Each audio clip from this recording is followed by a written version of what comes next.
So I'm sorry I can't refer to the actual trailer I'm going to be talking about here, but for some reason, movie trailers are copyrighted, like other promotional materials is copyrighted.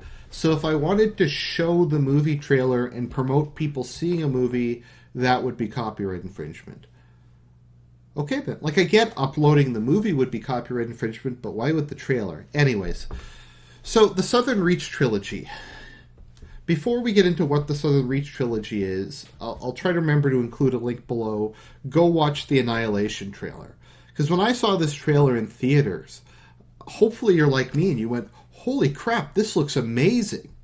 This movie looks great! I'm so excited to watch this." Because I saw it and I'd never heard of the Southern Reach trilogy. I never heard of any of these books, so I thought it was going to be a remake of Stalker or a movie version of Roadside Picnic. So I was really just psyched because, as you know, I love Stalker, one of my favorite video games. I love the concept. I love the novel Roadside Picnic. I like the Stalker movie. It's a really interesting concept, and I'd love to see it done with modern special effects so you can really get the anomalies and artifacts and stuff done in such a way that it does them justice. Stalker, the game, did some of that, but it'd be cool to see it in a movie format.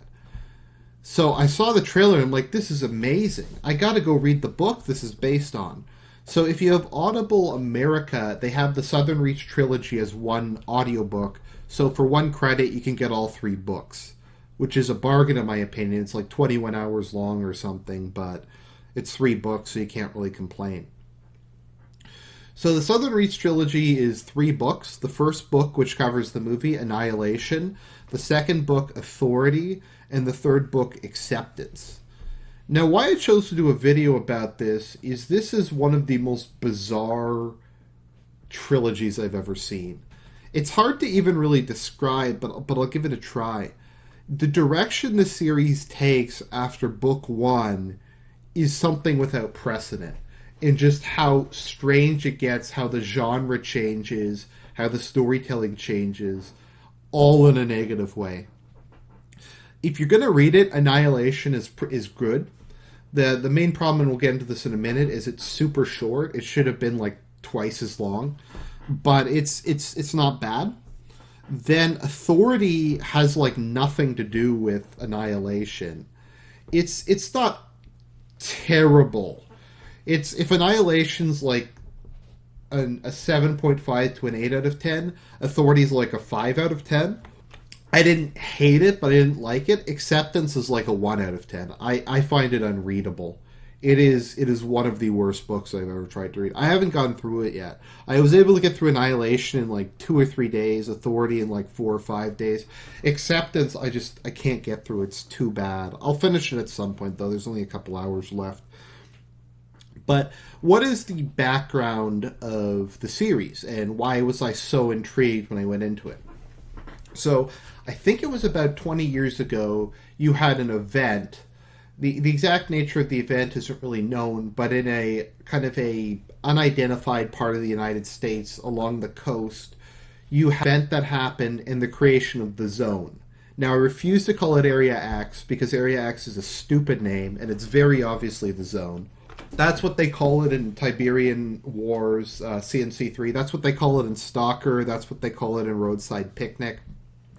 It's a nice, mysterious name. Area X sounds like something some kid came up with when they were doing like coloring. They're like, we have Blaster Man, and he lives in Area X. It's like that Kickstarter project, The Unknown Virus. So Area X is henceforth referred to as the Zone. So the zone happened, and the zone is much like in the Stalker and I'll just call it other zone media. In other media that deals with the zone, it's a mysterious place. There is a barrier that is normally impassable. There's one part of it where you can go through. However, the trauma of going through the barrier is such that you have to be hypnotized in order to go through this into the zone. So you don't remember it because it would do. So the inside of the zone is not directly observable from the outside, Side spy satellites, I'm not sure if they can't see anything or if they just see an old version of it, but you cannot observe it from the outside world. It's almost kind of its own pocket dimension. And much as in Stalker and Roadside Picnic, the zone is gradually expanding a couple kilometers a year. It's obviously going to take maybe centuries or millennia to get it like to a significant size, but it is a long-term threat. It's kind of like in Stalker, whenever somebody makes a wish, the zone expands in a couple kilometers in each direction. So inside of the zone, so they continually send expeditions into the zone, and you have a lot of other stuff. I don't know if the author copied Stalker when they made this, but there's a lot of similar lore. They have these detectors that are kind of like anomaly detectors that are supposed to go off. By the way, there's going to be, I'm just from here on out, there's going to be spoilers. So I'll give you a second. If you don't want to be spoiled on the movie, if you don't want to be spoiled on the books, leave now. Okay, now that it's just us. So they have anomaly detectors, although they later find out that the anomaly detectors don't do anything. They're just props, and they don't do anything so people don't get scared. So they send expeditions into the zone. For whatever reason, the zone wreaks havoc on parties. I don't know if it's proportional to their threat level, but if you bring advanced technology in, it ends in a disaster. So they have older mechanical cameras. The firearms they have are, I think, like Browning high powers. There's one assault rifle because you need firepower. But they have journals, tape recorders, cameras, very kind of aged stuff because the zone doesn't affect it as much. So you have anomalies throughout the zone, just where weird stuff happens. You have strange creatures, but it's all very subtle. Much like Stalker and Roadside Picnic, a lot of the anomalies are just kind of hinted at, that there's something weird going on or something surreal going on, or it's playing with people's minds. It's not always direct. What's interesting, and kind of the interesting bits of lore, is they intensely condition people psychologically. The teams consist of a group of specialists, and you can't use names inside of the zone. So normally the leader is a psychologist, there's a biologist, there's an anthropologist, a linguist, occasionally, and a surveyor. Pretty obvious roles. The surveyor is normally also a ranger or something, so they get the assault rifle. But the team has been very heavily mentally conditioned, and the psychologist has a series of words they can use to mind control them. Like, consolidation of authority means that they will immediately do whatever the psychologist says. They have words that turn off fear responses. The term annihilation used by the psychologist gets them to kill themselves. And these are important because the zone plays with your mind, and having this underlying conditioning prevents a lot of stuff. Like, the zone will make people go crazy and kill the other people, so having a suicide button is essential. Also, it helps to shield them from just fear and some of the other mental effects of the zone.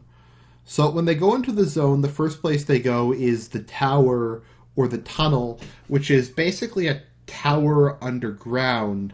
And within it, there's a lot of stuff written on the walls that sound like passages from Revelation, just really apocalyptic stuff. And it's being written by some strange creature that I think they describe it as like a big gelatinous mess. And the actual words are made out of some sort of living organic material. So, like, as they go through, more and more of their party members go insane. The main character, the biologist, breathes in some of the spores, and she finds the spores make her immune to the psychologist's suggestions. So for the rest of the story, which is told by her, you get to see the psychologist behind the scenes, like what's actually going on, because it removes all the conditioning from her brain. So as they go through, people become increasingly paranoid, and the various groups either die or kill each other off, until eventually they decide to abandon the tunnel and they go to another major anomaly, which is the lighthouse. So the lighthouse is a lighthouse, and when she goes there, the psychologist kills herself, apparently running away from something. She also says that the biologist has started to glow and is becoming one with the zone. When she reaches the lighthouse, she finds, it kind of reminds me of the room at the end of the Stalker movie that's just full of all the stuff. At the lighthouse, she finds journals from all of the previous expeditions. Apparently, she finds out that there's actually been, I think they were the 13th or 14th expedition, but there's actually been dozens more than she thought there were, and that all their journals are just lying there. And as you're going through, she talks about her husband, who was part of the previous expedition, and his journal's there, and she reads it, and he basically narrates his whole time there, and he talks about, he kind of realized she would follow him, and they kind of go through it. Now, the biologist herself, I don't find particularly sympathetic. She has severe autism, and I mean that completely unironically. She had no friends growing up. There was a pond in her backyard, and she spent all of her time when she was growing up. So she spent all her time doing that. She got fired from every job she ever had because all she did was she got autistically distracted and spent her time like gazing at a tidal pool for hours and hours and hours. She just doesn't really care about people at all. I don't really like her. She just kind of hates humanity, but she hates humanity for kind of lame reasons. She doesn't hate humanity because it's evil. She hates it because she only loves nature. So she's obviously an atheist, kind of a liberal, I guess you could say. But she's not interested enough in politics to really talk about it. Why her husband married her, I don't know. She's completely cold and frigid towards him. And what's kind of interesting is what happened to his expedition is once it ended, suddenly he wound up back in her house one day, and he was completely changed, and he was a shell of his former self. And she called the Whitecoats to take him away, and he died a couple months later of terminal cancer that he picked up when he was in the zone. So that's kind of part of the mysterious background of the series, is you have stuff like that going on. So I digress. So basically the first book is them going to the tower, them going to the lighthouse, finding the journals. It's very heavily implied that the Southern Reach, which is the organization in charge of containment of the zone, is this like Illuminati-esque organization, and all this stuff is... We don't really know. Before the psychologist dies, she alludes to all of these mysteries and all this stuff that sounds really cool, but will not in any way pay off in the sequels, which is lame. So it turns out there's like no artifacts or anything, which I was kind of disappointed by. And the book kind of spirals into the main character, the biologist, becoming one with the zone, developing superpowers or whatever from the spores she inhaled, and ultimately killing the surveyor and recovering from gunshot wounds. The book then suddenly stops. There's no ending, it just stops. The first book's only 6.5 hours long, and we barely see any of the zone. And it's a disappointment, because I would have liked a bit more build-up. The expedition almost immediately collapses. We don't even get, like, Odysee. They just get in, the expedition collapses, we have a whole bunch of shitty flashbacks. They go to 2 anomalies, and the book's over. So it's like, that was interesting. It was a really good premise, but they didn't do anything with it. So I'm like, okay, so we have Authority next. Maybe Authority will be better. Maybe Authority will expand upon the zone. The zone is barely mentioned in Authority. If the first book reminded me a lot of Stalker, the second book reminded me a lot of Solaris, and I was initially really engaged in it, but it devolved into literal like a Dilbert comic. The second book is a Dilbert comic without any of the humor. And I'm 100% serious. It's just about bureaucratic malaise. Like, half the book is the main character complaining about how shitty his office is. So book 2, Authority, is about the Southern Reach itself. And I was very hesitant because I'm like, I think it was better when they were this shadowy Illuminati-esque government agency. Because that's kind of like what it was like in Stalker, where you had the monolith and sea consciousness, and they were this very vague thing. If you're gonna do a reveal, you have to make it. You have to really plan it out. Because a lot of times it's better to leave it as a mystery. It's better to not explain things. It's scarier if there's no motive, to quote Scream. However, the problem they had with this is the reveal is completely worthless. So, as opposed to the biologist being the main character in book 2 is Control. And that is his name, Control, and it is as lame as it sounds. His actual name is, like, I think John Rodriguez or something. Like, everybody in this series is, like, gay or mixed race or something. The biologist is, like, half Asian. There's, like, 2 gay characters, so there's an equal number of hetero and homosexual characters in the series because half the population is like that. But anyways, so Control gets... So it turns out that the psychologist from the first book was actually the leader of the Southern Reach, which was I was kind of excited about. Like, what kind of mission did she have? And Control is the son of a really big shot in the CIA or some other organization who's being sent to take over the Southern Reach and kind of be their mole. Because it's like this suspicious organization that's grown out of control. So once we get to the Southern Reach, we find out it's a single dilapidated building that's falling apart. The staff is that's left have been there for decades, and they've gone completely nuts from boredom. It's just very uninteresting and kind of collapsed. And for a minute, I thought this was kind of interesting, because if you've read the book Solaris, and if you haven't, I recommend it. Basically, they discover Solaris, which is a planet with life on it, or rather, the planet's alive. And they spent decades studying it, and eventually they couldn't make anything out of it. They couldn't figure out anything more about the planet. It was just a continual mystery. And despite this being the greatest discovery of human history, they just lost interest in it.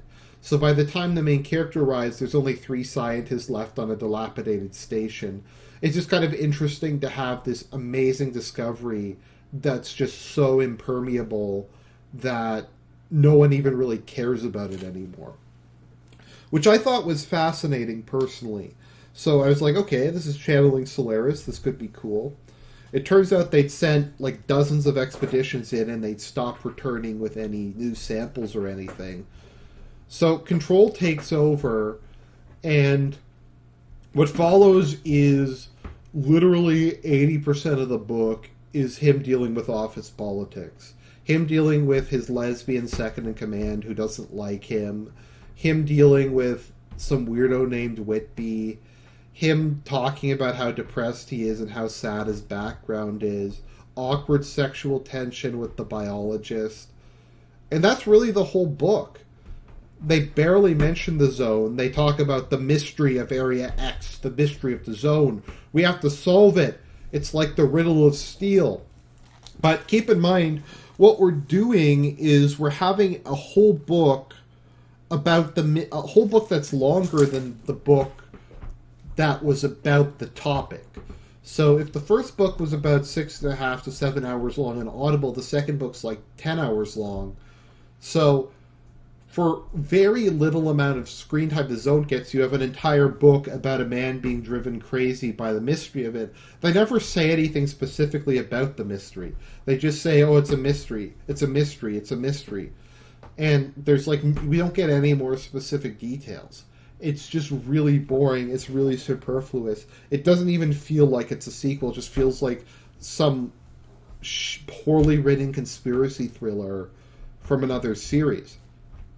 And partially why I bothered to read through it was I was just shocked. I'm like, what the hell is this? Where's the zone? Where is anything that the series was supposed to deliver on? If anything, it should have just been an expansion of the first book. I mean, all 3 books should have just been the expedition in the zone. Maybe made the expedition a bit bigger, like 10 people or something, have them gradually get killed off. Have something like the Wish Granter, something where they're trying to reach the center of the zone, or they're gradually understanding it more and they're gradually kind of becoming part of it. That would make sense. That would make a better story. But while this series presents itself as being an adventure series, it's not an adventure series. I don't know how you'd even describe it. It is so weird, the design decisions the author made, all of which were just complete screw-ups. So yeah, so the entire second book, after 80% of mind-numbing, boring nonsense that makes you forget that you're living, the zone suddenly rapidly expands and starts to just expand exponentially with no real explanation. Why? I'm not exactly sure. It doesn't make any sense. We find out like that the former director had gone into the zone and had come out before she died. We also find out that the biologist is actually dead and that the zone creates doppelgangers and the zone sends the doppelgangers out. And it doesn't, like, it's just not really explained. It doesn't make any sense. And I'm fine with things not being explained, but they have to be, like, interesting things that are not explained. It's just a confused mess. If like, you can't even understand what the mystery is, why would you care that it's about its resolution? So yeah, so it's just, it's really bad. And then the zone just starts expanding, and the main character, Control, has this obsession with the biologist, and the last like hour of the book is him going to the end of the earth to find her at a tidal pool, and then the tidal pool for no reason turns into a portal into the zone, and they jump into the zone, and that's book 2. So we had one book that was pretty good, one book that was utterly one of the most worthless pieces of crap I've ever read, and then we head on to book 3, which is so bad I can't even believe it. I mean, you've heard me complain about young adult books before, but this is a new level of shit. So the first 2 books were mono-perspective. The first book was Biologist or Ghost Bird. Second book was Control or Juan. And the third book is told from multiple perspectives. The lighthouse keeper, who is supposed to be a major character, I don't know why he matters, and half of his chapters are just him talking about his gay lover and how much sex they have. We have Control, who's just around. We have Ghost Bird. And then we have the psychologist, and the psychologist's story is told in second person, which is really jarring and strange. So you have these 4 stories that don't really have much to do with each other, and I don't really know why they're in the zone. They're in it to try to stop it from destroying humanity, but people don't really care. And the people outside are more concerned with these weird agency power struggles. It doesn't make any sense. Nothing about this makes any sense. Also, it's not in chronological order. So the Lighthouse Keeper is like 20 years ago. The Psychologist is like a year ago. And Control and Ghost Birds is like from the present. But in the present, they're put into the future using the zone's time dilation. We find out that Ghost Bird is actually not the biologist. She's a clone of the biologist. But she is the biologist. And the psychologist may or may not be dead. So I'm halfway through it and I have no idea what the hell's going on. Like, I should be happy that they're back in the zone. But it's so weird because we had a book that was 6.5 hours long. And we have another 20 hours of books that's analyzing the book that is a third of its length. It's the most bizarre design choice in a series I've ever seen. And I talk about this because it's how you don't make a series. It's so baffling how many poor decisions were made in the production of this. I don't even really know what to say about it. But that's my review of The Southern Reach. It was a great concept that was utterly destroyed by a hack author. I hope somebody else makes something about the zone that's a lot better quality than this. But this guy is a hack. So maybe read Annihilation if you're really interested. Don't read Authority or Acceptance unless you're interested in watching it self-destruct. If you're going to read another book, Authority's not that bad. Acceptance is irredeemable shit. Acceptance is one of the worst books I've ever read. So I hope you enjoyed the review, and I'll talk to you later.